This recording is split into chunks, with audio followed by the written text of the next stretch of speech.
السلام عليكم ورحمة الله وبركاته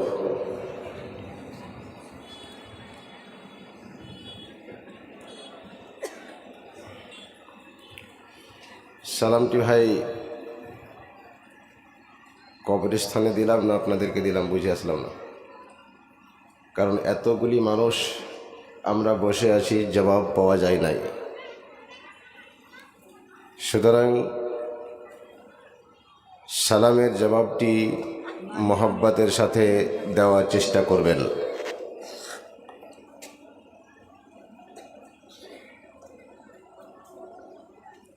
কই মুজতাহিদুল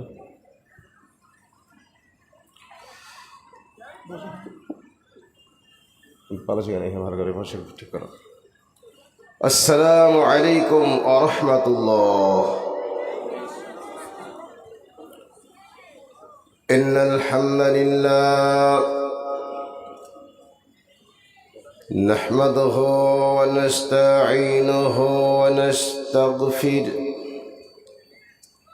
ونعوذ بالله من شرور أنفسنا ومن سيئات أعمالنا من يهده الله فلا مضل له ومن يضلله فلا هادي له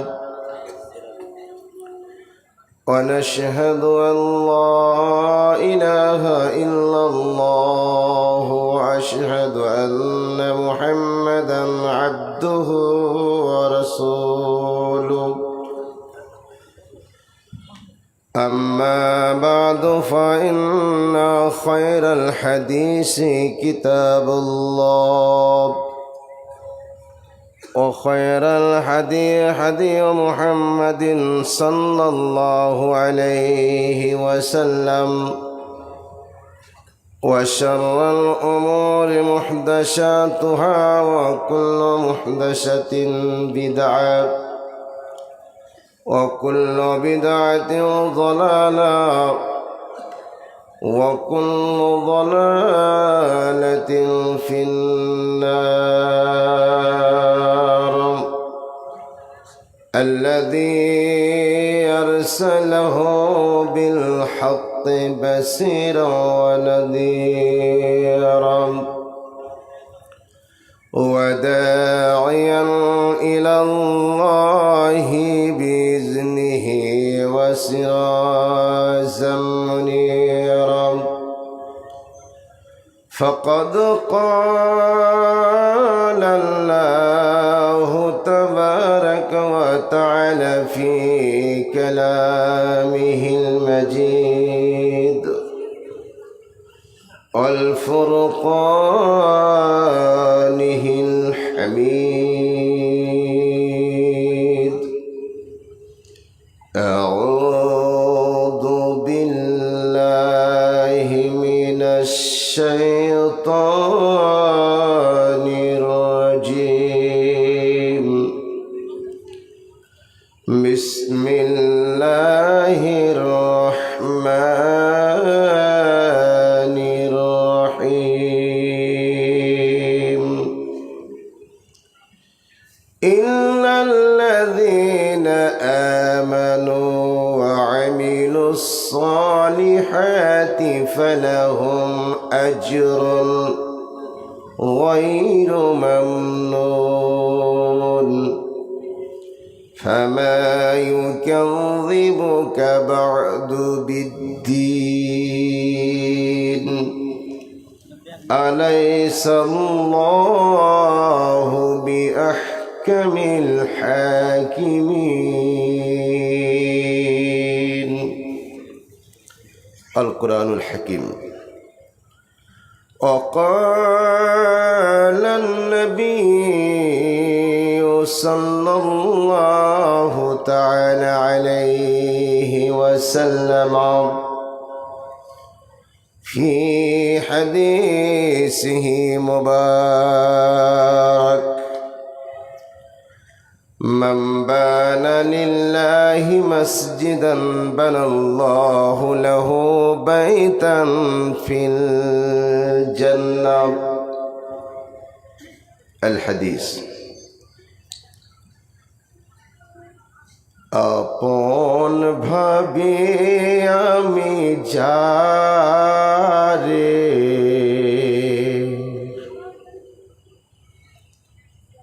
নয় সে আমার আপন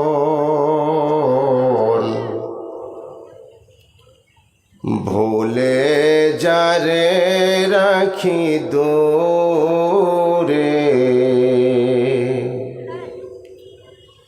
সেই তো হলো সজন আপন ভাবি আমি যারে নয় সে আমার আপন ভুলে যারে রাখি দূরে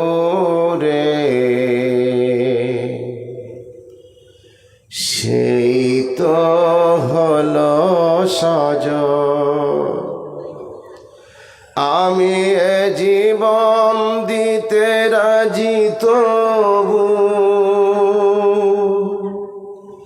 ছিন্ন করে বাঁধন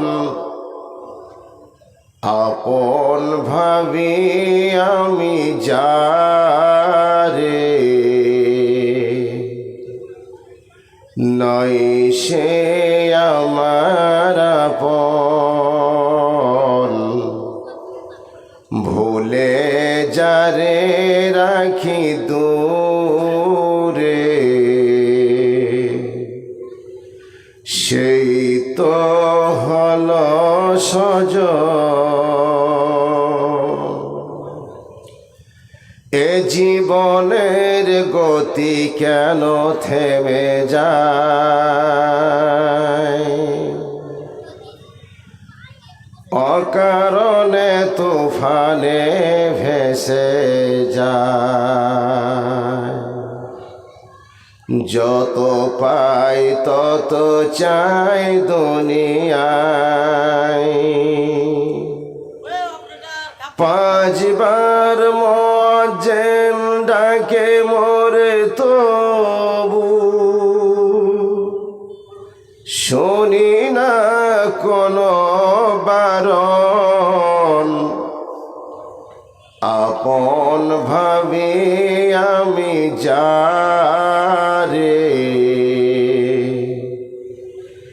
নয় সে আমার আপন ভুলে যারে রাখি দূরে সেই তো হলো সজন জানি না ডাক কবে এসে যায় সব ছেড়ে যেতে হবে যে আমায় জানি না ডাক কবে এসে যায় সব ছেড়ে যেতে হবে যে আমায় সেই দিন জানি কেউ কারণ শুধু কাঁদবে চোখের পানি ঝেড়ে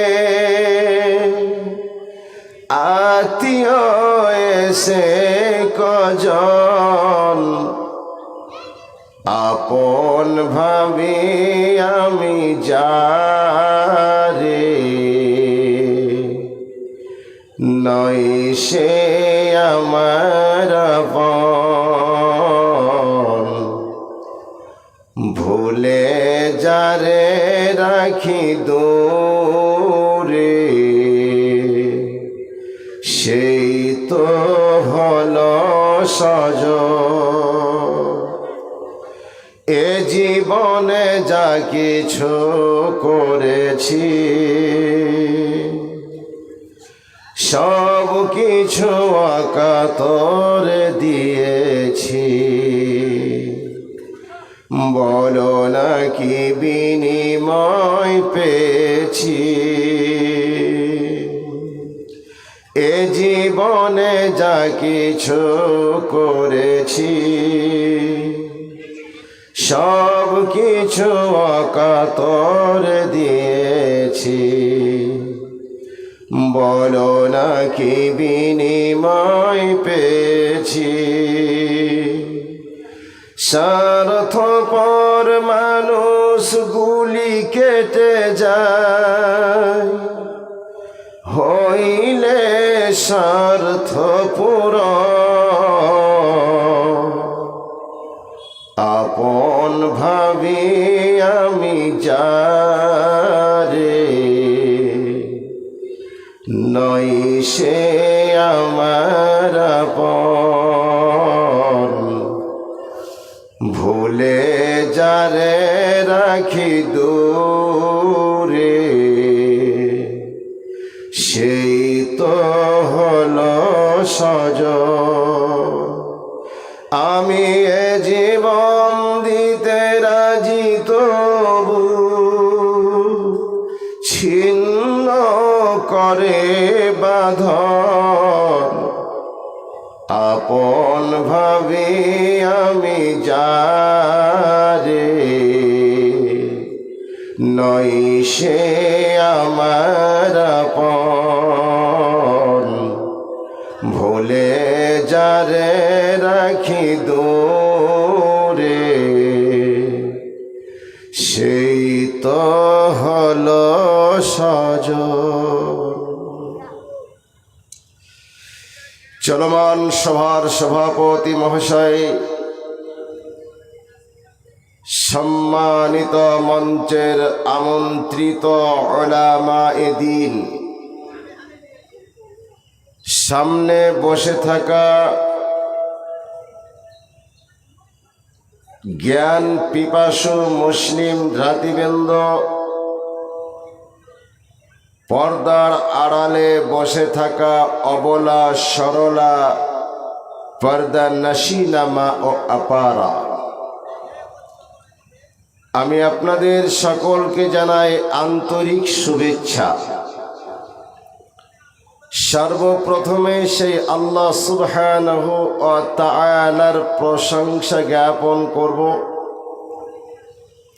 যে আল্লাহ সুবহানাহু ওয়া তাআলা আমাদিগকে অন্য কোনো জাতি না করে মুসলিম রূপে সৃজন করেছেন। এই জন্য আমরা আমাদের হৃদয়ের গহীন থেকে প্রকাশ্যে আওয়াজ দিয়ে মোহাব্বতের সাথে বলি আলহামদুলিল্লাহ। একটু মোহাব্বতের সাথে আওয়াজ দিয়ে বললাম না? জোরে বলুন আলহামদুলিল্লাহ।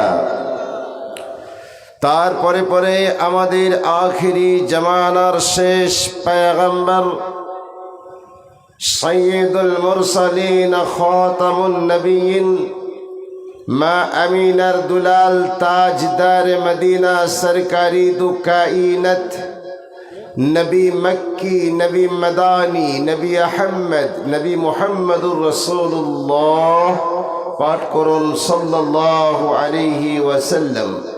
তিনার প্রতি লক্ষ কোটি দরুদ ও সালাম অবতীর্ণ হোক, আমিন। আল্লাহুম্মা সাল্লি আলাইহি, আল্লাহুম্মা বারিক আলাইহি ওয়া সাল্লিমু তাসলিমা। সুপ্রিয় আব্বাজান ভাই ও বোনেরা, আপনাদের সাথে আমার একটা গভীর রিলেশন হয়ে গেছে। মানে একটা বক্তা রানিং যে গ্রামে 5 বছর আসতে পারে, তাহলে তার সঙ্গে একটা গভীর রিলেশন আপনাদের সাথে। সুতরাং আমি চাইব যে এই গ্রামের যুবক ভাইয়েরা যারা এখানে সেখানে এদিক সেদিকে ছোটাছুটি করছেন, মেহরবানি করে এই জলসা মাহফিলে চলে আসার চেষ্টা করুন। কারণ যতগুলি চেয়ারের ব্যবস্থা রয়েছে আমার মনে হচ্ছে অর্ধেকেরই বেশি ফাঁকা হয়েছে বা ফাঁকা রয়েছে। অতএব এই ফাঁকা সিটগুলোকে অতি দ্রুত পূর্ণ করার আহ্বান জানালাম, এটা মাথায় রাখবেন।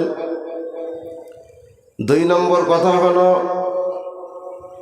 মা বোন আপনাদের বাড়িতে যদি কুটুম্ব বা মেহমান এসে থাকে তাহলে খুব তাড়াতাড়ি তাদেরকে মেজবানদারি করে আপ্যায়ন করে আপনারা আপনাদের কাজ কর্ম দ্রুত সেরে এই মাহফিলে আসার চেষ্টা করুন।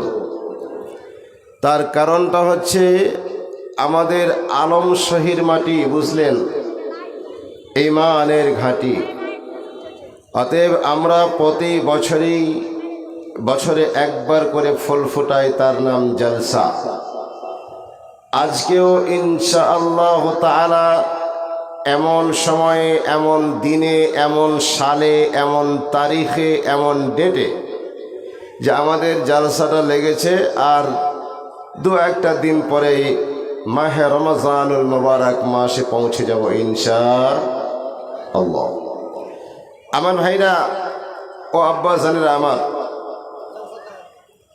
আমি প্রত্যেকটা জায়গাতেই একটি করে বিষয় নিয়ে বক্তব্য দেওয়ার চেষ্টা করি, এটা আপনারা সকলেই জানেন, এটা অ্যাডভার্টাইজ নয়। গত পরশুদিন ছিলাম দক্ষিণ দিনাজপুরের মাটিতে, সেখানে একটা টপিক নিয়ে আলোচনা হয়েছে, এটা ইউটিউবে আপলোড হয়ে গেছে, আপনারা দেখে নিতে পারেন। আজকেও ইনশাআল্লাহ তাআলা আজকের বক্তব্য, এই যে আজরাইল ক্যামেরা বন্দি করেছে, বুঝলেন, এটাও হয়তো কালকে চলে যাবে। সুতরাং আজকে আমি খুব শর্টে কথা বলবো এবং ছোট্ট একটা বিষয় নিয়ে আজকে যে টপিকের ওপরে আলোচনা হবে সেটা হবে উত্তম কাজের প্রতিদান। কি বললাম ভাই আপনাদের বাংলা ভাষায়? উত্তম কাজের প্রতিদান। প্রমাণে থাকবে হাদিস ও কুরআন। বিষয়ের নাম বুঝলেন, হেডলাইনটা মনে রাখবেন, উত্তম কাজের প্রতিদান, প্রমাণে থাকবে হাদিস ও কুরআন। আজকে হাদিস ও কোরআন অর্থাৎ আমার বিষয়ে ঢোকার আগে আপনাদেরকে কিছু আমি পাঠ দেব। সে পাঠগুলো হবে অ্যারাবিক পাঠ। যারা মক্তবে পড়ার সুযোগ পেয়েছেন তারা আমার আজকের পাঠে লাভবান হবেন, আর যারা মক্তবে মোটেই যাননি তারা আরও উপকার হবে তাদের। সুতরাং আমি আপনাদের সামনে একটা এমন অ্যাডিশনাল গল্প দেব যেটা হাদিস ও কোরআনে নাই, অ্যাডিশনাল গল্প। আর এই অ্যাডিশনাল গল্পের আগক্ষণে আপনাদেরকে আরবিক কিছু পাঠ দিতে চাই, ভালো করে কান দিয়ে শুনবেন। যে গল্পটি শোনাব সেই গল্পটির নাম হচ্ছে কাট হুজ্জতির জবাব। কি বললাম ভাই? কাট হুজ্জতির জবাব। তার মানে প্রশ্নও সাংঘাতিক, জবাবও তার চাইতে বেশি সাংঘাতিক।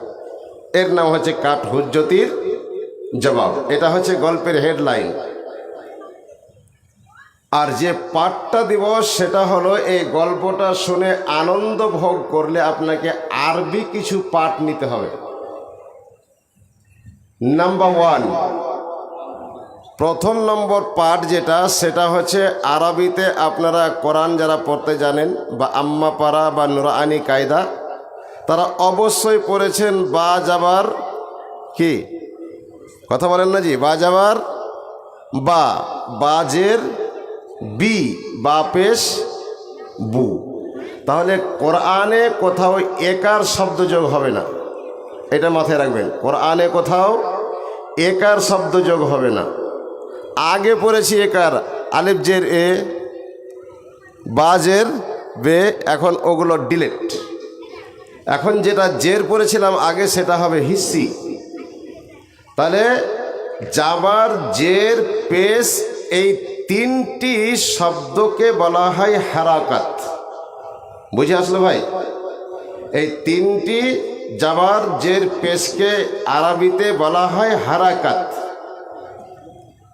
আবার দুই জাবার, দুই জের, দুই পেশ এইগুলোকে বলা হয় তানবিন। বুঝে আসছে? এগুলোকে বলা হয় তানবিন। যেমন বাদু জাবার বান, বাদু জের বিন, বাদু পেশ বুন, এই সমস্তগুলোকে বলা হয় তানবিন। তারপরে একটা কমার মতো দেখতে পাবেন কোরআনে অথবা নুরানি কায়দায়, কমার মতো, ওটাকে বলা হয় জাজম। তারপরে আরও একটা বিষয় দেখতে পাবেন তাসদিদ, যেটা হিন্দু ভাইদের ত্রিশূলের মতো তার রূপটা, তার নাম তাসদিদ। এই কয়টা খেলা, এই কয়েকটা ওয়ার্ড যদি আপনার মগজে ঢুকে যায় তাহলে কোরআন পড়তে আর কোনো অসুবিধে নাই। এখন বাকি রেখে দিলাম তাসদিদের কাজ কি, জজমের কাজ কি, জাবার জের পেশের কাজ কি, দুই জাবার দুই জের দুই পেশের কাজ কি।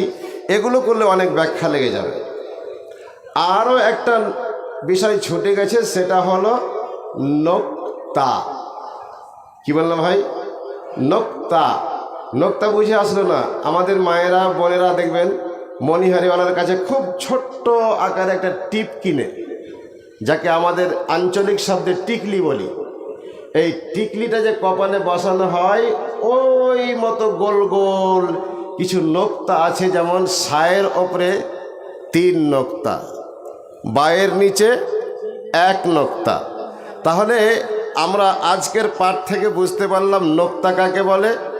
নোক্তার পরিচয় দিয়ে দিলাম, জাবার জের পেশ, দুই জাবার দুই জের দুই পেশ, জজম ও তাসদিদ। এতটুকু জ্ঞান অর্জন করলাম আলম সহিতে।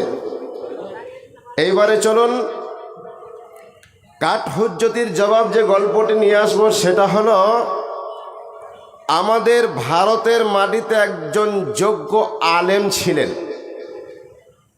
যার বাড়ি ছিল বর্ধমান, যার নাম ছিল আবু তাহির বর্ধমানী। নাম শুনেছেন তো? আবু তাহির বর্ধমানী। তিনি একটা বিশাল বিখ্যাত আলেম ও বক্তা জগতের আলোড়ন সৃষ্টিকারী আলেম। তো আমি ওনার অনেক লেখা বই পড়েছি জীবনে। একটা পীরতন্ত্রের আজব লীলা, সাধু সাবধান, উল্টা বুঝিল রাম, কাঠ হুজ্জতির জবাব, এই সমস্ত বইগুলো ওনারই লেখা। তো ওনার লেখারই বইয়ের মধ্যে কোনো একটা বই থেকে আপনাদেরকে গল্পটা দিচ্ছি। তো উনি কোনো কারণবশত ভারত ছেড়ে তিনি বাংলাদেশ চলে যান। আর আপনারা এটাও জানেন যে বাংলাদেশের মাটিতে ভণ্ড পীরদের বেশি, ওদের মেজরিটি, মানে ভণ্ড পীর যারা, তারাই ওখানে বেশি বসবাস করে। আমার ভাই আব্বাজান, আর এই পীরের সঙ্গে আবু তাহির বর্ধমানীর ম্যাচ হবে না, কারণ তিনি হচ্ছেন আহলে হাদিসের একজন যোগ্য আলেম। সুতরাং তাদের সঙ্গে কখনো ভেট খাবে না। ইনি যখন ভারতের মাটি থেকে বাংলাদেশের মাটিতে আসলেন আর এসে আসল কথাগুলিকে তুলে ধরছেন, তখন ওই ভণ্ড পীরদের মাইন্ডে ব্যথা করছে। সুতরাং ওরা এক জায়গায় একত্রিত হয়ে বলল যে যদি কালে এই মুহূর্তে আবু তাহির বর্ধমানীকে শায়েস্তা না করা হয়, তাকে দবিয়ে দেওয়া না যায়, তাহলে আমাদের কুলের কথা সব উফড়ে ফেলে দেবে। অতএব যেমন করে হোক আবু তাহির বর্ধমানীকে অপদস্থ করতেই হবে। এবার আপনারা বলেন, অত ইজ্জু মানতাসা অত জিল্লু মানতাসা। ইজ্জতের মালিক কে ভাই? আল্লাহ। আবার বেইজ্জতের মালিকও তিনি। ইজ্জত দিতে পারেন যিনি, ইজ্জত কেড়ে নিতে পারেন তিনি। আমার ভাইরা, ও আব্বাজানেরা আমার, শেষ পর্যন্ত ওই ভণ্ডরা বলল যে আবু তাহির বর্ধমানীকে একটা মেসেজ দাও যে আজকে যেমন আলম শাহীর মাটিতে জলসা হচ্ছে, ঠিক এই মতোভাবে একটা প্যান্ডেল করানো হোক, আর প্যান্ডেল করানোর পর আমরাও একটা প্যান্ডেল করব, পাশাপাশি দুটো প্যান্ডেল থাকবে। এক কথায় মোনাজারা মঞ্চ।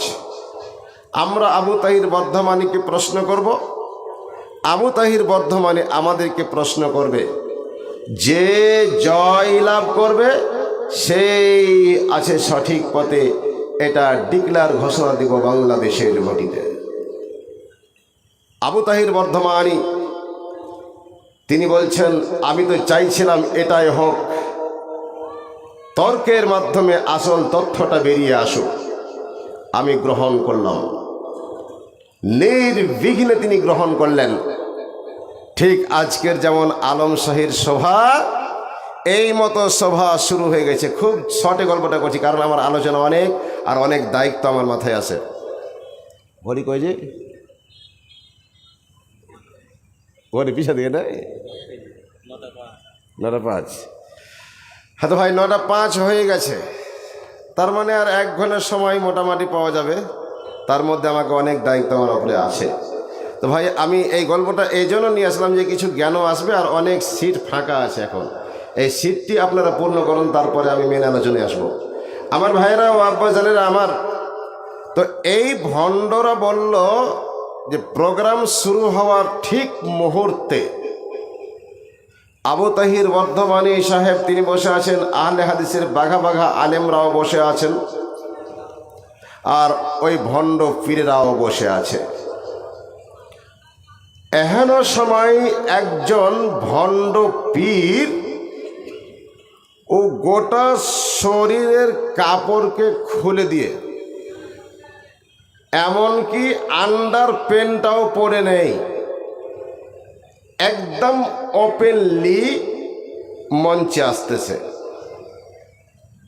সাথে কয়েকজন জুয়ারিরা তাকে ঘেরে নিয়ে আসছে, যেমন আমরা দেখতে পাই ধুলিয়ানের মাটিতে ন্যাংটা সাধুদেরকে ঘেরে নিয়ে যায়, অথচ পরনে কোনো কাপড় থাকে না। ঠিক ওই ন্যাংটা সাধুদের মতো হয়ে ওই ভণ্ড পীর আসতেছে। কোথায়? এই মঞ্চে মোনাজারা করবে। আবার কে? ওই ভণ্ড, ন্যাংটা ভণ্ড। তো ডাইরেক্ট এসে আবু তাহির বর্ধমানী সাহেবকে বলছেন, হুজুর আমি যে এই কাপড় ছাড়াই আপনাদের সামনে স্টেজে দাঁড়িয়ে আছি উলঙ্গ হয়ে, এতে দোষ কি? আপনারা উত্তর দেন তো, এটা দোষ না? তা আপনাদের দোষে, আপনাদের উত্তরে তো সন্তুষ্ট হবে না, কারণ আমার বিষয় গল্পের নাম হচ্ছে কাঠ হুজ্জতির জবাব। তো বলছে আমি যে উলঙ্গ হয়ে দাঁড়িয়ে আছি হুজুর, আর আপনি আহলে হাদিস দাবি করছেন, বাঘা আহলে হাদিস, তা আমার দোষ কোথায়? বলছে দোষ তুমি উলঙ্গ হয়ে আছো, এটাই দোষ। কি বললেন? যে উলঙ্গ হয়ে আছো এটাই দোষ। বলছে না না না, আমি উলঙ্গ হওয়ার পিছনে আমার অনেক কারণ আছে। আমাকে যে দেখছেন, আর আমার বডির অর্থাৎ শরীরের মধ্যেখানে যে মাস্কেট ঝুলছে, মাস্কেট বুঝতে পারলেন তো? যে মাস্কেটটা ঝুলছে এটা তো আলিফ। কি বুঝলেন? ও বলছে ওটাকে আলিফ। তো আলিফটা আপনি ওপেন করে পড়বেন নাকি বই বন্ধ করে পড়বেন? বুঝে আসছে?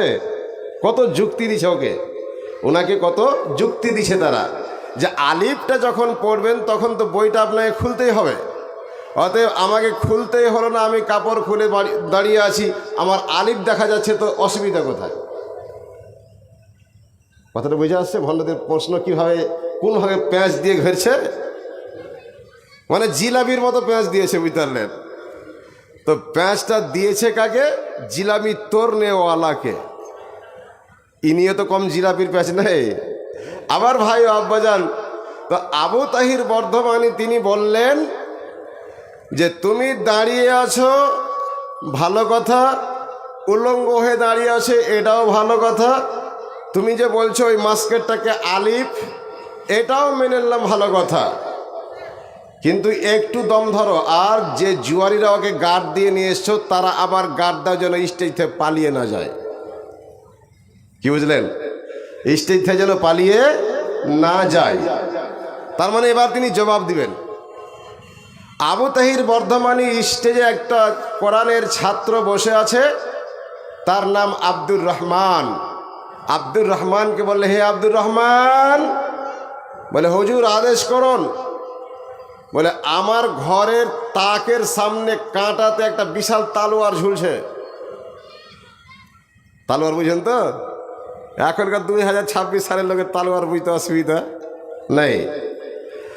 তো তাকে তালোয়ারটা ঝুলছে, ওই তালোয়ারটা নিয়ে আয়, দেরি করিস না, আর ওই ভণ্ড ন্যাংটাকে পালাতে দিস না। ওই যে আলিফ বলছে আর মাস্কেটটাকে, ওকে দেখছি আমি। আমার ভাইয়েরা ও আব্বাজানের আমার, শেষ পর্যন্ত ওই তালোয়ারটা যখন আব্দুর রহমান নিয়ে এসে হাজির হলো, ঠিক এহেন সময় ওই ন্যাংটার ওই যে চোরের মন পুলিশ পুলিশ আর পুলিশের মন চোর চোর, ও ভাবছে মনে হয় আমাকে হত্যাই করে দেবে নাকি রে, এ তো আহলে হাদিসের বাচ্চা আছে, হত্যা করে দিতে আমার জীবনের প্রদীপ শেষ হয়ে যাবে।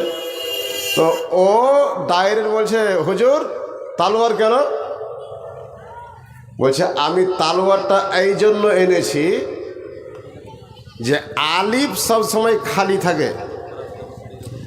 কি বুঝলেন? আলিফ সব সময় খালি থাকে, আর আলিফের ওপরে জাবার জের পেশ যদি বসে যায় তাহলে ব্যাকরণগতে ওটা আলিফ থাকে না, ওটা হামজা হয়ে যায়। বুঝে এসছে? উনি তো ব্যাকরণে পাকা। তো উনি বলছেন যে আমি আলিফ মেনে নিলাম, কিন্তু তোমার আলিফের নিচে যে দুটা নোক্তা ঝুলছে, ওই নোক্তা দুটা কাটবো আমি। কি বুঝলেন? ওই নোক্তা দুটো আগে কেটে ফেলবো, তারপরে আলিফ মানবো। আমার ভাইয়েরা, এই নোক্তা যখন কাটবো কথাটা বলেছে, তখন আর স্টেজ ছেড়ে দে ছুট। আমার ভাই আব্বাজান, গল্প শেষ হলো। এইভাবে আবু তাহির বর্ধমানী এই ভণ্ডদেরকে কাঠ হুজ্জতির জবাব দিয়ে জয়ী হয়েছে। নারায়ে তাকবীর! আরো জোরে কর, নারায়ে তাকবীর! আমার ভাইরা ও আব্বাজানের আমার, তাহলে এবার চলুন আমার মূল আলোচনার দিকে। মানে আর কয়েকটা চেয়ার বাকি আছে পূর্ণ হতে, খুব তাড়াতাড়ি আসুন ভাইরা আমার। আমার আজকের বিষয়বস্তু হচ্ছে উত্তম কাজের প্রতিদান। মনে আছে আমার হেডলাইনটা? কোরআন ছোট মোটো কোরআন নাই, এত বড় কোরআন চাঁদতে পারবো না, একটা ছোট কোরআন গালি আসতে বলেন। এই মসজিদে যারা জালসার কমিটি আছেন, মসজিদে একটা হালকা কোরআন থাকলে স্টেজে খুব দ্রুত বেগে নিয়ে আসেন, খুব তাড়াতাড়ি নিয়ে আসেন, দেরি করবেন না। এই ভলেন্টিয়ারেরা যারা পবিত্র হয়ে আছেন, কোরআন মসজিদ থেকে একটা হালকা আকারের কোরআনটা নিয়ে আসুন স্টেজের জন্যে।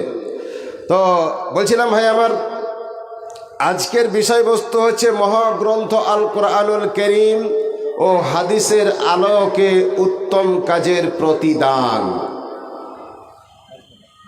তাহলে এবার আপনাকে আমি বলেছি থাকবে প্রমাণে কোরআন। তাহলে আমি প্রথম আপনাকে প্রমাণ দেব সূরা নাম্বার 4। রেকর্ডিং করেন। আজকে 2026 সালে কোনো বক্তা মিথ্যা কথা বলে পার পাবে না। আজরাইল সামনে বসে আছে, সভাপতি ওলামারা তো আছেনই, এর চাইতে বড় ওলামা হচ্ছে এই মোবাইল। এই মোবাইল শুধু আলম সাইদে থাকবে না, এই ওয়াজ পৃথিবীর কোণে কোণে ছুটবে। জি আমার ভাইয়েরা, তো বলছিলাম যে সূরা নাম্বার 4, সূরা আন-নিসা, আয়াত নাম্বার 124, রেফারেন্স দিচ্ছি। আল্লাহ সুবহানাহু ওয়া তাআলা সূরা নাম্বার 4-এর 124 নম্বর আয়াতে আল্লাহ কিছু ফ্যাসিলিটি আলোচনা করেছেন উত্তম কাজের। সেটা কি? আল্লাহ পাক বলেন, আউযু বিল্লাহি মিনাশ শাইতানির রাজীম বিসমিল্লাহির রহমানির রহিম ومن يعمل من الصالحات من ذكر أو أنثى وهو مؤمن فأولئك يدخلون الجنة ولا يظلمون نقيرا আমার ভাইরা আল্লাহ সুবহানাহু ওয়া তাআলা মহাগ্রন্থ আল কুরআনুল কারীমের মাঝে আল্লাহ সুবহানাহু ওয়া তাআলা স্পেশাল ভাবে ফয়সালা দিলেন। আল্লাহ পাক বলেন ওয়া মান ইয়ামাল মিনাস সালিহাতি মিন যাকারিন আও উনসা ওয়া হুয়া মুমিন। এই আল্লাহ সুবহানাহু ওয়া তাআলার জমিনে যেই বা যারা, অর্থাৎ আল্লাহ পাক বলতেছেন জাকার বলা হয়েছে পুরুষকে, উনসা বলা হয়েছে নারীকে।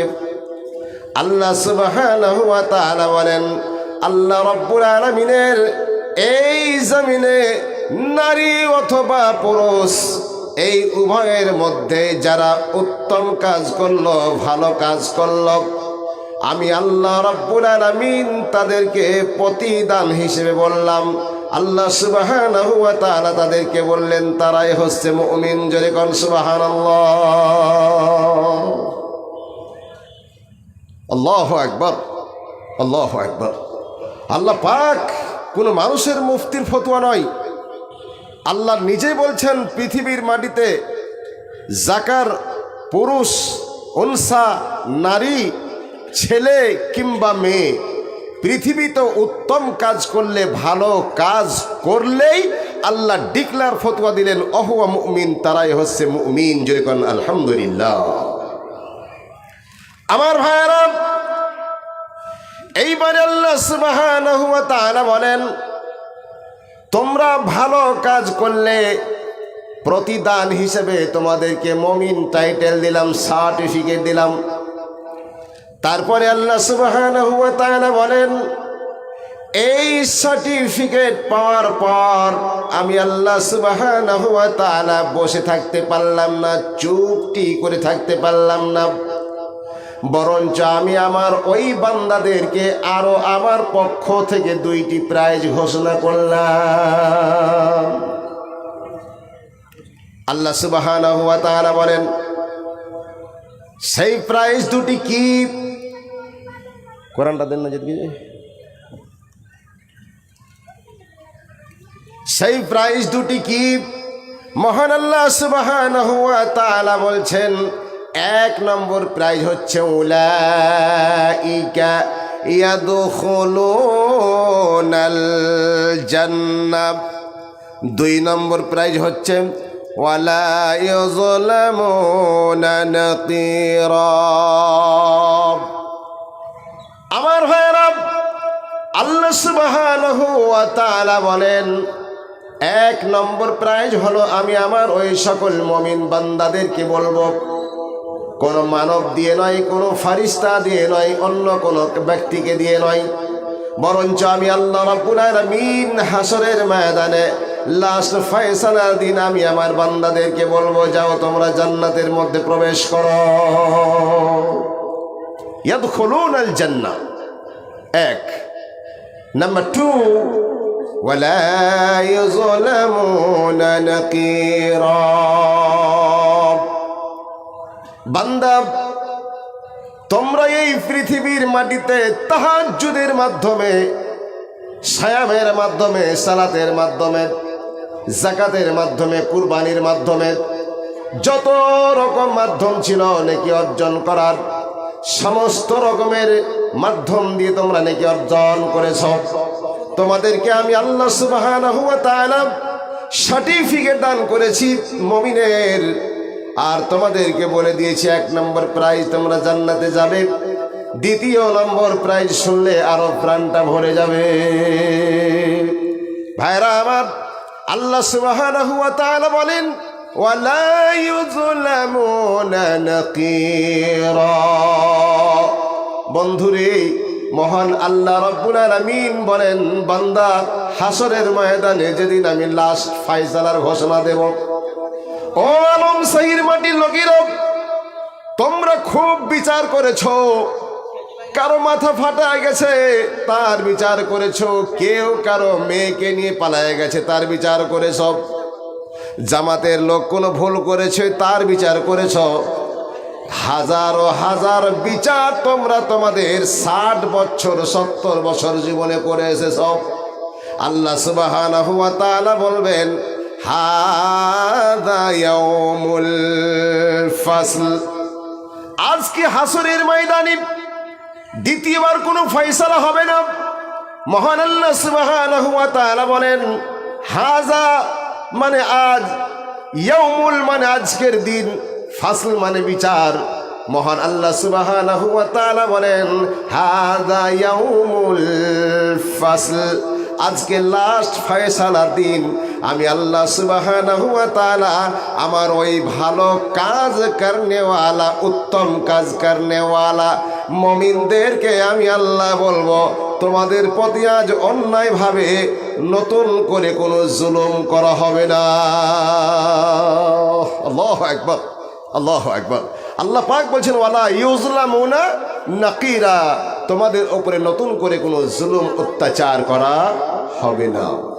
এখন নাকির শব্দের ব্যাখ্যা, নাকির কাকে বলা হয়? এখানে বড় বড় আলেম আছেন বা আমার আওয়াজ শুনতে পাচ্ছেন। নাকির বলা হয়েছে আমরা আর কিছুদিন পর যাকে ভালোবাসি না, রাস্তা রাস্তায় বিক্রি হয়, কিছুদিন পর ইফতারিতে প্রথম কাজে লাগবে, তার নাম কি জি? খাজুরটা বলেন, শরম লাগছে, বাড়ি ভবানীপুর, মক্কা থেকে আসেনি আমি জি, তাহলে তার নাম হচ্ছে খাজুর। ইফতারের প্রথম কাজে লাগবে কোনটা? খাজুরটা। তো ওই নাকির শব্দের অর্থ বুঝাতে গিয়ে খাজুরের কথাটা নিয়ে আসছি আমার ভাইয়েরা। তো নাকিরা বলা হয়েছে যে খাজুরের যে বিচ্ছিটা আমরা চুষে চুষে যখন ওর শরীর থেকে যখন মালটা ছড়ায় দিই, চুষে চুষে যখন আর কোনো গুদ্দা থাকে না এক কথায়, তখন দেখবেন ওই বিচিটার মধ্যে দিয়ে একটা শির দেখা যায় না ভাই? শির দেখা যায় পাতল হয়ে, খুব সরু হয়ে। তো ওই শিরের মতো পৃথিবীতে যদি তোমরা নেকি করে থাকো, যে নেকিগুলো তোমরা সংগ্রহ করেছো, সঞ্চয় করেছো, ওই শিরের মতো পাতল কোনো নেকিও তোমাদের মাইনাস করে দেওয়া হবে না। বলুন আলহামদুলিল্লাহ। আমার ভাইরা, তাহলে বুঝে আসছে যে যারা উত্তম কাজ পৃথিবীতে করেছেন তাদের প্রতিদান কি হতে পারে। 1 নম্বর, আল্লাহ সুবহানাহু ওয়া তাআলা তাদেরকে মুমিনের সার্টিফিকেট দেবেন। নাম্বার 2, তাদেরকে জান্নাতে প্রবেশ করাবেন। এগুলো হচ্ছে প্রতিদান। নাম্বার 3, মহান আল্লাহ সুবহানাহু ওয়া তাআলা বলছেন যে আমি ওই বান্দাদের উপরে হাসরের ময়দানে নতুন করে কোনো জুলুম করা হবে না, আর নেকি কিঞ্চিত পরিমাণ কমিয়ে দেওয়া হবে না। ভাইরা আমার, অবাক লাগে এই ধরনের আলোচনাগুলি যদি সারা রাত ধরে আল্লাহর কোরআনের আলোচনা হয়। যারা মুমিন হবে, মুত্তাকি হবে, পরেজগার হবে, দিনদার হবে, আল্লাহওয়ালা হবে, ওরা কোনো দিন এই বক্তব্য অপছন্দ করবে না। আর যারা দুনিয়ার ঘটনা শুনতে চাই, তাদের এ বক্তব্য পছন্দ হবে না। তারা বলবে আজকে হুমায়ুন কবিরের বাবরি মসজিদের কিছু ইতিহাস তুলে ধরেন, আজকে ভারতের মাটিতে SIR নিয়ে কি হচ্ছে তার কিছু ইতিহাস তুলে ধরেন। আমার ভাই ও আব্বাজান, আমি ঐতিহাসিক বক্তা নয় বটে, কিন্তু ঐতিহাসিকের ইতিহাস চ্যাপ্টার খুলে দিলে সহ্য হবে না। কালকে দেখবেন জেলের ঘানি টানতেছে, জি, কালকেই দেখবেন জেলের ঘানি টানতেছে। এবার আপনি হয়তো ওখানে বসে বসে বি কলম দিয়ে বুদ্ধি এঁকে পি কলম দিয়ে প্রশ্ন করবেন যে তাহলে আপনি ভয় ভীত বলবি, আপনার ইমান নাই, ফতোয়া দেবেন না? জেলের ভয়ে আপনি সত্য কথা বলবেন না, এই যে ফতোয়া শুরু হয়ে যাবে। ও বন্ধুরে, আজকে আলম শহীর মাটির লোকেরা আমার সামনে এতগুলি মানুষ আপনারা বসে আছেন, যদি আমাকে কালকে জেলে হয়ে যায় আর কেউ দেখা করতে যাবে না। তা আমাদের পাস নেই ভাই, আমাদের মন্ত্রী হাতে নেই, আমাদের কোনো গাইড নেই, এই জন্য ওই দিক থেকে মুখটাকে টেনে রেখেছি। কথা বুঝলেন আমার ভাই আব্বাজান? হ্যাঁ, আবার ফের হাবিবুল্লাহ বক্তা চাননি দহা, ওরা যদি কথা বলে 1 ঘন্টাও জেলে থাকবে না, যদি জেলে হয়ে যায় 1 ঘন্টাও জেলে থাকবে, ওদের গাইড আছে। আমার ভাই আব্বাজান, এবারে চলুন। কই ইউসুফ সাহেব কই? নাই, কটা বাজলো? কানেকশনটা তো করতে হয় 9:30, 9:30 কয়টা অবধি মানুষ হচ্ছে? আমার 10:30, 8 ঘন্টা বাজ করি নাকি? 8 ঘন্টা কিছু বলি। হ্যাঁ আমার ভাইয়েরা, তো বলছিলাম যে ভালো কাজের প্রতিদান, কেউ উঠে যাবেন না। ইতিহাস একটা, আজকে এমন একটা হাদিস, বুখারী মুসলিমের হাদিস নিয়ে আসবো আপনাদের সামনে, শুনে অন্তরখানা মমের মতো গলে যাবে, হয়তো আপনার জীবনে পরিবর্তন আসতে পারে। ধৈর্য ধরে শুনুন ভাই ভাইরা আমার, চলুন। আল্লাহ পাক বললেন, ওমাইয়া আমাল মিনাস সালিহাতি মিন যাকারিন আও উনসা ওয়া হুয়া মুমিন ফাউলাইকা ইয়াদখুলুনাল জান্নাহ ওয়ালা ইউজলামুনা নাকিরা। এর তরজমা সংক্ষিপ্ত ব্যাখ্যাও করে দেওয়া হলো। আমার বিষয়বস্তুর নাম হচ্ছে উত্তম কাজের প্রতিদান। আপনাদের মতোই 3 জন ব্যক্তির ঘটনা বলবো আমি। কজন বললাম ভাই? 3 জন বন্ধু, ফ্রেন্ড, এক অপরে খুব মহব্বত। 3 যুবকের। বাবজিরা, ভাইরা, যুবক ভাইরা ভালো করে শুনুন, আপনাদের মতন যুবক ওরাও ছিল, আপনাদের মতো যুবক ওরাও ছিল। বানি ইসরাইল গোত্রের 3 জন যুবক, এরা বলল যে ভাই সবাই তো সব জায়গায় যাচ্ছে, আর আল্লাহ বলেছেন গোটা পৃথিবীটা ভ্রমণ করো, সফর করো, দেখো, জায়গায় জায়গায় যাও, ভ্রমণ করতে যাও, জ্ঞান বাড়বে, আল্লাহকে চিনার সহজ উপায় হয়ে যাবে। যে আল্লাহ পাহাড়টা কত সুন্দর করে বানিয়েছেন, আহ, আল্লাহকে স্মরণ আসবে। জি, ভ্রমণ করো, সিউরুফির আরজ, পৃথিবীটা ঘোরো, বাড়িতে কুচ্চা মুরগির মতো বসে থাকিও না। জি আমার ভাইয়েরা, তারপরে চলুন, এই 3 জন ব্যক্তি সফরে বেরিয়ে গেল। আর সফর বেরানোর পর যেখানে সূর্য অস্ত যাচ্ছে, ঠিক এই মুহূর্ত জায়গাটা হচ্ছে পাহাড়, যেখানে অবস্থান করে আছেন তারা, সেই জায়গাটা পাহাড়ে। আর ঠিক সূর্য যখন ডুবে গেল, তখন আপনারাই বলুন রাত শুরু হবে না দিন শুরু হবে? সূর্য ডুবলে রাত শুরু হবে। সূর্য যেমন আমাদের কিছুক্ষণ আগে ডুবে গেছে, এখন রাত, তো তাদের কাছে যখন সূর্য ডুবে গেল, তার মানে রাত শুরু হলো। আমার ভাইয়েরা, এই 3 জন ব্যক্তি ঠিক যখন সূর্য ডুবে গেল, পাহাড়ে অবস্থান করে আছে। এখন রাতটা কোন রকম অতিবাহিত করতে হবে। ওখানে কারো বাবা নাই, কারো মা নেই, ল্যাপ নাই, তোষক নাই, বালিশ নাই, সিথানি নাই, বিছানা নাই, কিচ্ছুই নাই, একটা কম্বলও নাই। তো রাতটা তো ভাই কাটাতে হবে।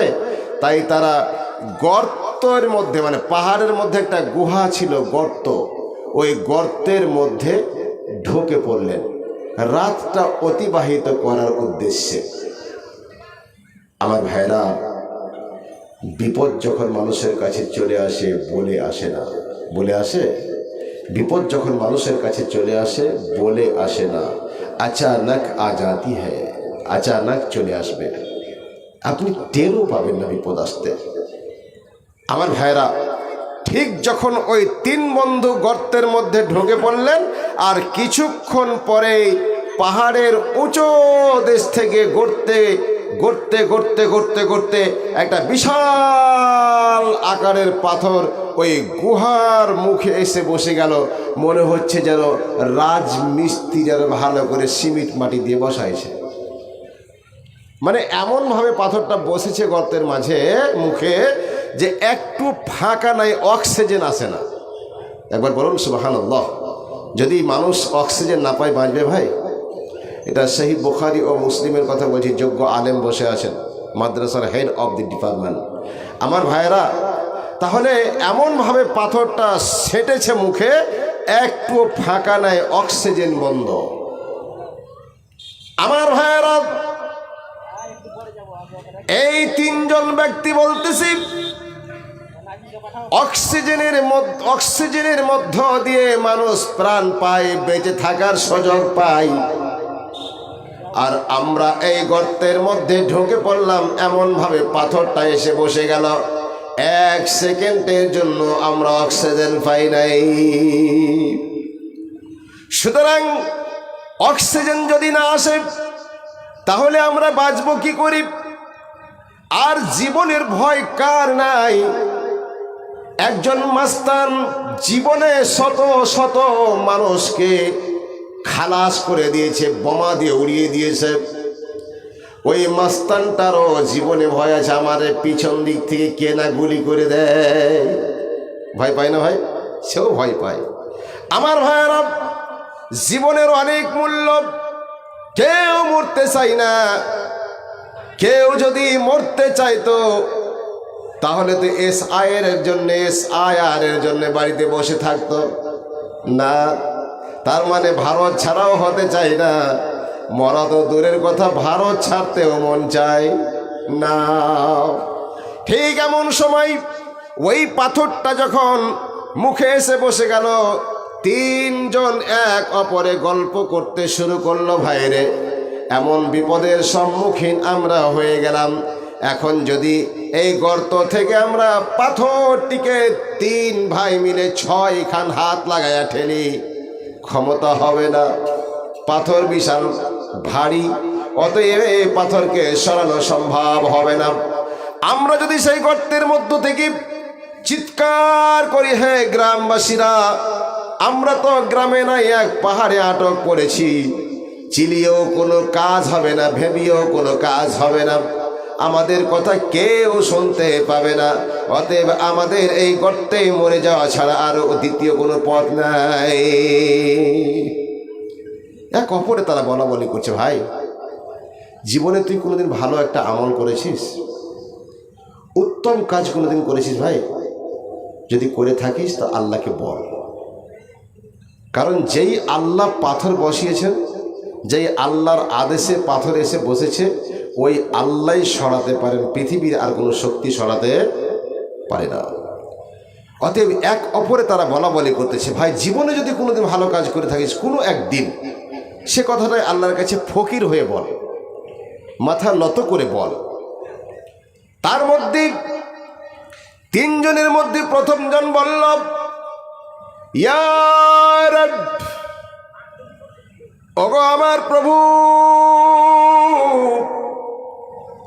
আমি আমার পিতা মাতাকে জীবনের চাইতে বেশি ভালোবাসতাম, কারণ আমি জানি তোমার আদেশ যে পিতা মাতাকে সম্মান করো, পিতা মাতাকে শব্দ পর্যন্ত বলো না। অথচ আজকের যুবকরা পিতা মাতাকে 1 গ্লাস পানিও ঢেলে নাই। আমার ভাই ও আব্বাজান, আমি তোমার কুরআনি অর্থাৎ তোমার আইন কিছুটা জানি। তুমি আল্লাহ পাক বলেছ পিতা মাতাকে অসম্মান করা যাবে না। তাই আমি আমার জীবনে আমি ক্ষেত মজুরির কাজ করতাম অথবা ছাগল চড়াইতাম, আর সন্ধ্যায় বাড়ি ফিরতাম। সন্ধ্যায় যখন বাড়ি ফিরতাম, আমার আম্মাজানের জন্য দুজনকেই আমি ভালোবাসতাম, আর সেই দুজনকে দুধ পান করাবার জন্য আমি দুধ গ্লাসে ভর্তি করে নিয়ে আসতাম। আর এসে আমি সর্বপ্রথম আমার পিতা মাতাকে দুধ পান করাতাম। জোরে কোন সুবহানাল্লাহ। হে আল্লাহ, আমি যে পিতা মাতাকে দুধ পান করাতাম, কার ভালোবাসায়? তোমার আদেশ, তোমার আদেশে আমি পিতা মাতাকে ভালোবেসে এই দুধ পান করে দাও। তিনি বলছেন একদিনের ঘটনা, আমি যখন প্রতিদিন আম্মা জানকে আব্বা জানকে দুধ পান করাতাম, একদিন দেরি হয়ে যাওয়ায় আমি দ্রুত বেগে ছুটে আসতেছি দুধের গিলাস নিয়ে। আমি এসে দেখি আমার পিতা এবং মাতা দুজনেই ঘুমিয়ে পড়েছেন। আমি আমার পিতা মাতাকে ঘুম থেকে জাগানোটা পছন্দ মনে করলাম না। বৃদ্ধ মানুষ ঘুমিয়েছে, যদি এখন উঠাইয়া দেয় টেনশন বেড়ে যাবে, তাই আমি এটাই পছন্দ করলাম আমার আম্মা জান ও আব্বা জানের যখন ঘুম ভেঙে যাবে আমি দুধটা পান করাইব। আমার ভাইয়েরা, তিনি বলতেছেন আল্লাহ, আমি আমার পিতা মাতার শিওরের সামনে, শিওর বলা হয় বালিশকে, আমি বালিশের সামনে দুধের গিলাসটা হাতে ধরে দাঁড়িয়ে থাকলাম। আহারে, আমার ছেলেরা দুধ পান করার জন্য চিৎকার করতেছি, আব্বা জান, ও আব্বা জান, দুধ দিন, দুধ পান করব। আমার ছেলেরা পা ধরে কান্দে দুধ পান করার জন্য, অথচ দুধ নাই। তার কারণ আমি ভাবলাম আগে সর্বপ্রথম পিতামাতাকে দুধ পান করাবো, তারপরে কোনো সন্তান পাবে। এই যুবক, তোমাদের মতো ওদেরও রক্ত ছিল, তোমাদের মতো ওরাও যুবক ছিল, ওরা বৃদ্ধবতার ইতিহাস বলছে না যে আমি বুড়া ছিলাম, বাপ মাকে বুড়া হয়ে বুড়াকে খাওয়াতাম, এটা বলছেন না। যুবক বলছেন আমি পিতামাতাকে ভালোবাসতাম। ছেলে কান দিতেছে, অথচ ছেলেকে দিল না, পিতা এবং মাতার জন্য দাঁড়িয়ে থাকলেন। হাদিস শরীফে এসেছে, আমি দাঁড়িয়ে থাকলাম, হয়তো ঘুম ভাঙবে, হয়তো ঘুম ভাঙবে, এই করে করে করে করে যখন ফজরের সময় আরম শাহীর মাটিতে জামে মসজিদ থেকে আজান ধ্বনি পড়তে লাগলো, আসসালাতু খায়রুম মিনান নাওম। আমার ভাই ও আব্বাজান, লোকটি বলল যখন ফজরের সময় হয়ে গেল, স্বাভাবিকভাবে আমার পিতা মাতার ঘুম ভেঙে গেল। জোরে কোন সুবহানাল্লাহ। আছেন যুবক? আহা, এই যুবক চিন্তা করুন, সারা রাত পিতা মাতাকে দুধ পান করার জন্য দাঁড়িয়ে থাকলেন বালিশের সামনে, ঘুমালেন না, সারা রাত দাঁড়িয়ে থাকলেন। ফজরের আজান হয়ে গেল, ফজরের সময় হয়ে গেল, পিতামাতা নিজেই যখন ঘুম ভাঙলো, উঠলো, আগে দুধ খাওয়ালেন, তারপরে আপন সন্তানকে দুধ দিলেন। জোরে কোন সুবহানাল্লাহ। হে আল্লাহ, জীবনে আমি এই কাজটা করেছিলাম, আল্লাহ তোমাকে যদি এই কাজটা ভালো লাগে আর তোমার সন্তুষ্টির জন্য যদি এই কাজটা করে থাকি, আল্লাহ মেহেরবানি করে আমাদের পাথরের, আমাদের গর্তের মুখ থেকে এই পাথরটা সরাইয়া দিন। আল্লাহ সুবহানাহু ওয়া তাআলা অত্যন্ত কবুল করলেন, কাজটি ভালো লাগলো, তাই মহান আল্লাহ সুবহানাহু ওয়া তাআলা তিনি এটাকে রিসিভ করলেন। রিসিভ করার ফলে মহান আল্লাহ বললেন, হে গর্তের মুখে বসে থাকা পাথর, তুমি একটু করে সরে যাও। সামান্যটুকু জায়গা ছেড়ে দিল। জোরে কোন সুবহানাল্লাহ, আরো জোরে কোন সুবহানাল্লাহ। একটু ফাঁক হলো, তার মানে অক্সিজেন আসতে শুরু করলো। এতক্ষণ অক্সিজেন ছিল না। অক্সিজেনটা কেন আসলো? ভালো কাজ করার জন্যে। আমার বিষয়বস্তুর নাম কি? উত্তম কাজের প্রতি দান। আর এই ফাঁক হওয়াটাই মানে প্রতিদান। ফাঁক হওয়াটাই মানে প্রতিদান। আমার ভাইয়েরা, দ্বিতীয় ব্যক্তি বলল, হে আল্লাহ, আমি আমার জীবনে একটা নেক কাজ করেছিলাম। বলে, কে নেক কাজ করেছিস বল। ওই তখন বন্ধুদের মধ্যে বলা বলি করতে করতে সে বলল, আল্লাহ, আমি আমার চাচাতো বোনকে অত্যন্ত ভালোবেসেছিলাম, শারীরিক সম্পর্ক করতে চেয়েছিলাম। আমার বোনটা তাতে রাজি হয় নাই। খুব শর্টে বলতেছি, ঘন্টার ঘন্টা পার হয়ে যাবে এগুলো আজ। আমার ভাই আব্বাজান, শারীরিক অবস্থা, শারীরিক কাজ করতে চেয়েছিলাম, যৌন ক্ষুধা নিবারণ করতে চেয়েছিলাম। আমার কাকাতো বোন আমার প্রস্তাবে রাজি হয় নাই। জোরে কোন সুবহানাল্লাহ।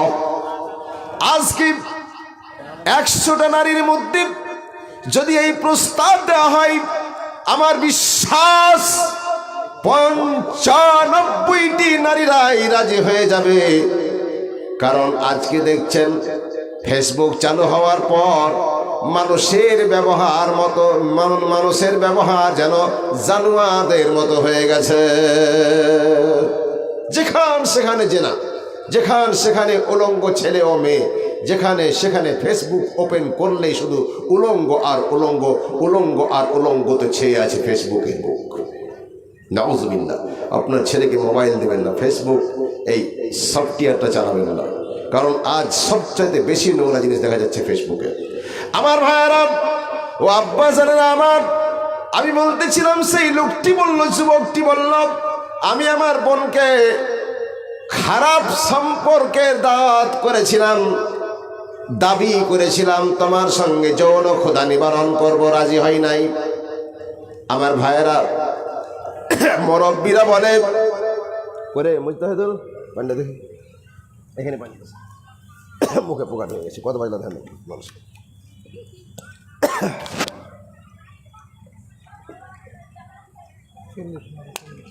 ঠিক আছে, খুব সাটলে আসছে। জি ভাইরা আমার, ওই ছেলেটা বলল, আল্লাহ, অভাবে স্বভাব নষ্ট। ফের ওই ছেলেটা বিপদে পড়লো, মেয়েটা কোনো এক বিপদে পড়লো, টাকার দরকার। টাকা পাবে কই? ওই কাকা তো ভাইয়ের কাছে আবার ফিরে আসলো, বলছে, ভাই একটা অনুরোধ ছিল। বলে, কি বল? বলে, তোর কাছে কিছু টাকা চাই, দেবো। শর্ত হচ্ছে একটাই, সেটা হলো তোকে যে প্রথম মেসেজ দিয়েছিলাম শারীরিক সম্পর্ক করার জন্যে, ওতে রাজি হতে হবে। অভাবে স্বভাব নষ্ট। মেয়েটা বলল, নিরুপায় হইয়া আমি রাজি হয়ে গেলাম। তাকে 120টি দিনার দেওয়া হলো। আরবি ভাষায় বা আরবি হিসাবে 120টি দিনার দেওয়া হলো, মানে কিছু টাকা দেওয়া হলো মেয়েটাকে, এই শর্তে যে তোমার সঙ্গে শারীরিক সম্পর্ক গড়ে তুলব। মেয়েটা রাজি হয়ে গেল। আমার ভাইয়েরা, শেষ পর্যন্ত যখন যেই তারিখের ডেট ছিল, সেই তারিখে আমার চাচাতো বোনটা এসে পৌঁছে গেল, আমার বেড পর্যন্ত এসে পৌঁছে গেল, আমার বিছানায় বসে আছে। আমার ভাইরা ও আব্বাজানের আমার, হাদিস শরীফে এসেছে যে ওই মেয়েটা যখন বিছানায় শুয়ে পড়ল আর আমি তার কাছে পৌঁছালাম, যখন খারাপ সম্পর্ক করতে যাব, শারীরিক চাহিদা মেটাতে যাব, এই সময় আমার চাচাতো বোন বলল, ভাই রে, তোমার কি একটু আল্লাহরে বলে ভয় নাই? তোমার কি কিয়ামত পর্যন্ত ভয় নাই? কবরকে ভয় নাই? হাসরকে ভয় নাই? বলে, কেন? বলে, তুমি আজকে আমার সতীত্বটাকে নষ্ট করে দেবে, আমার জীবনটাকে নষ্ট করে দেবে, আমার ইজ্জতটাকে শেষ করে দেবে, কিন্তু বলো, আল্লাহ কিয়ামতের দিন, কাল কিয়ামতের মাঠে, রোজ হাসরের ময়দানে যখন তোমাকে এবং আমাকে বিচারের কাঠ গোড়ায় দাঁড় করিয়ে ছেড়ে দেবেন, সেই দিন তুমি লক্ষ কোটি মানুষের সামনে কেমন মুখ দেখাবা? একটু ভয় লাগে না ভাই? হাসর বলে কি তোমার চিন্তা নাই? আহা, আমার ভাইয়েরা, যখন এই বোন এই বাক্যটা ব্যবহার করলো, সঙ্গে সঙ্গে তার ভাইটা বলল, বোন রে, আদৌ পর্যন্ত আল্লাহর ভয় আমার হৃদয়ে ছিল না, কিন্তু তুই এমন সময় এমন একটা হাদিস শোনালি, এমন একটা ঘটনা শোনালি, এমন একজনের ভয় দিলি, তার নাম আল্লাহ। আমি বোন হাসরকেও বিশ্বাস করি, কবরকেও বিশ্বাস করি, অতএব বোন তোমার সঙ্গে আর কোনোদিন খারাপ সম্পর্ক হবে না। আমি তোমার আজাদ করে দিলাম, আজাদ করে দিলাম। যেরকম সুবহানাল্লাহ। শোনো বোন, তোমাকে শুধু আজাদ করে দিলাম না, বরঞ্চ 120টি দিনার যে তোমাকে দান স্বরূপ দিয়েছিলাম শর্ত হিসেবে, সেটাও মাফ করে দিলাম। বলুন আলহামদুলিল্লাহ। আমার ভাইয়েরা, আল্লাহকে বলছি, আল্লাহ যদি এই কাজ আমি তোমার সন্তুষ্টর জন্য করে থাকি, মেহেরবানি করে পাথরটা সরাইয়া দিন। মহান আল্লাহ সুবহানাহু ওয়া তাআলার পছন্দ হলো, পাথর আর একটু সরে গেল, আর একটু সরে গেলেও এখন পর্যন্ত বেরুবার পথ হলো না। দুইজনের প্রার্থনার পর একটু একটু করে সরল পাথর, কিন্তু এখনো বের হওয়ার রাস্তা এখনো হয় নাই। তার মানে এখনো একজন বাকি আছে, যার কারণে আল্লাহ হাত রেখেছে, দাঁড়া, তোরকে এখন বের হতে দেবো না। তোরাও বল। শর্ট বলছি, ওই লোকটা বললো আমি একজনের কাজ করতাম, হঠাৎ আমি একজনকে অনেকগুলি পেটকে খাটাতাম, মনীষকে খাটাতাম। আল্লাহ, তিনজন ব্যক্তি বলছে, আল্লাহ গো, একজন পাপ, আমি এমন একটা আমল ছিল জীবনে, আমার বাড়িতে যে মনীষীরা কাজ করত, যে লেভারেরা কাজ করত, তাদের শরীরের ঘাম ছুটানোর আগে আগে আমি তাদেরকে পয়সা পরিশোধ করে দিতাম। বলুন সুবহানাল্লাহ। এমন গিরস খুঁজে পাওয়া যাবে যে শরীরের ঘাম এখনো আছে, পয়সা দিয়ে দিলাম। আপনি 14 দিন 15 দিন কাজ করে গিরসের বাড়ি পয়সা যেতে গেছেন, তো গিরস বলছে, এই কয় লাখ টাকা পাবে? হ্যাঁ, টাকা টাকা করছিস, কয় লাখ টাকা পাবে? আরও বলছে যে গর্তে আটকে আছে, আল্লাহ আমি পেটের অর্থাৎ লেভারের শরীরের ঘাম শুকানোর আগেই টাকা দিয়ে দিতাম। হঠাৎ করে একদিন এলাও হয়ে গেল, এরা দেখে বুঝে নিয়েছি তুমি আমার, অতএব নিয়ে যাও লোকটি। সুবহানাল্লাহ। কোরআন ছোট্ট মগজে ছোট্ট করে, কারণ আমি যতবার মসজিদে আসছি দেখি যারা আল্লাহর কিছু আদায় করতে পারেনি, তো এই আমরা দিয়ে দেখি। হ্যাঁ, আল্লাহ তুমি শাহজাহান ভাইয়ের দান করো, আমিন। আর কি আছে?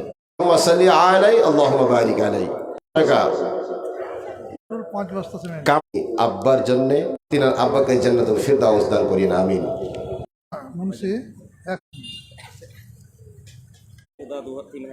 নাজমুল হুদা আর 8 ঘন্টা। হ্যাঁ, তো ভাই পালাবেন না কেউ, কারণ আমরা প্রধান অতিথিকে ডেকেছি। হ্যাঁ, আজ